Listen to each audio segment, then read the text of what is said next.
হজ করার পরে একটু অসুস্থ হয়ে যায়, মানে খাদ্যনালীর ভিতরে টিউমার। তখনও অসুস্থতাটা ধরা না পড়ায় ওই অবস্থা নিয়ে আমি চাকরি ডিজাইন দিয়ে চলে আসছি। যেহেতু চাকরি ছাড়িয়ে দিয়ে এসছি, আমি পেনশন তো সম্পূর্ণ পাই নাই, এককালীন কিছু টাকা পাইছি। ওই টাকাটা দিয়ে আমি ওই সামনে একটা মাছের ঘের করছি। ওই মাছের ঘের থেকে আস্তে আস্তে কিছু ইনকাম হওয়ার পরে আমার নিজের আগে শখ ছিল নিজের গরু পোষার। ওই গরুতে দেখলাম যে গরুতে তো মোটামুটি ভালো ইনকাম হয়, চেষ্টা করতে পারি একটা গরুর ফার্ম করার, বিদেশি গরু। ওই মাছের ঘেরের কিছু ইনকাম, ছেলে ওই মেজো ছেলে যেটা এখানে আসছিল ও তখন কুয়েতে চাকরি করে, ওরাও কিছু পয়সা করে দিয়েছে। আর আমার ওই পেনশনের 10 লাখ টাকা এই মিলিয়ে জিলে আমি ওখানে ফার্ম করার পরে ওই ফার্মের থেকে ইনকাম যে ঢুক পাইছি আর ছেলেদের কিছু ডোনেশন, এইটা দিয়ে 2019-এ 40টা গরু উঠেছে। হ্যাঁ, এরপর তো ওই গরুর থেকে আস্তে আস্তে বাড়তে রয়েছে। তারপর নিজের ভিতরেও একটা উদ্দীপনা আসছে যে একটু ফার্মটারে বড় করা যায় নাকি, যখন এটা কিছু ভালো আয় হইতে আছে।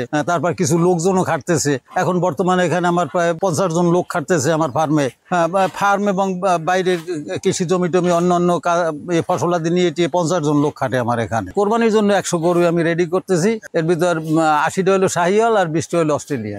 ডাক্তার বিষয়টাই এত বড় একটা ফার্ম, এখানে গরুর তো রোগ শোক অসুখ বিসুখ হইতেই পারে। এজন্য এখানে পার্মানেন্ট একজন ডাক্তার আমরা নিয়োগ দিছি, যে সবসময় গরুর পরিচর্যা, গরু দেখাশোনা, গরুর কোনো রোগ শোক হইলে তার চিকিৎসা করা, এগুলি করে। 20 বিঘা জমিতে ঘাসের চাষ আছে। তারপর নিজেদের আরো জমি আছে, ধানের জমি আছে 1-150 বিঘা। ড্রাই ফুড মানে যেটা দানাদার খাবার, যেটা ওইটা কিছুটা আমরা কিনে লই। এর সাথে যে বাকি যেগুলো দরকার, যেমন খৈল ভুসি, এগুলো তো আমাদের প্রোডাক্ট নাই, এগুলি আমরা কিনে নিই। আমাদের যে ভুট্টার যে উৎপাদন আছে, এই উৎপাদনে যে সাইলেজ হবে তাতে আমাদের গরুর 10 মাসের খোরাকিটা কাভার হয়ে যায়।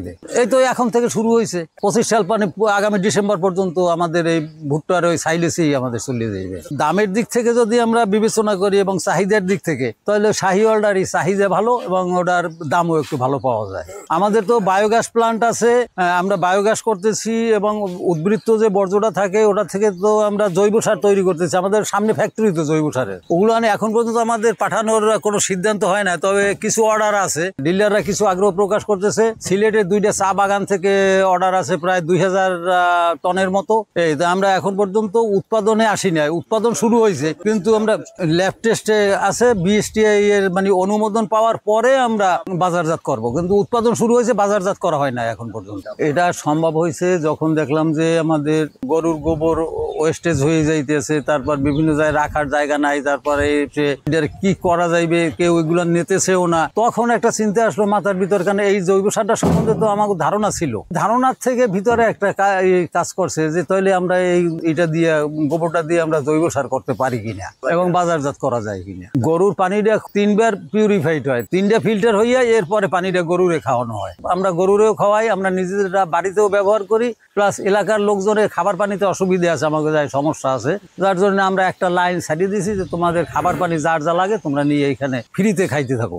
শুরুতে তো জাস্ট বলতে পারেন শখের বসে, যে কিছু টাকা ইনকাম হয়েছে, গরুতে তো ভালো ইনকাম হয়, তাহলে কিছু গরু নিয়ে একটা প্রকল্প করে দেখি, একটা প্রজেক্ট করে দেখি যে ওটা কেমন কি লাভ হয়। একটা বড় গরুর তো অনেক খরচ, এর একটা গরুর পিছনে ডেইলি প্রায় 300 টাকা খরচ হয়। আর আমাদের তো একটু লাভ হওয়ার পিছনে আরো একটু কাজ আছে। আমাদের যে গরুর খোরাকিটা, এই খোরাকিটা তো অধিকাংশ খোরাকিটা আমরা প্রাকৃতিক উপায় নিজেরা উৎপাদন করি। আর যাদের এই নিজেদের জমি নাই, নিজেদের খামার নাই, নিজেদের ঘাসের ক্ষেত নাই, নিজেদের খড় নাই, নিজেদের ভুট্টা নাই, সেগুলো তো এইগুলি সব কিনতে হয়।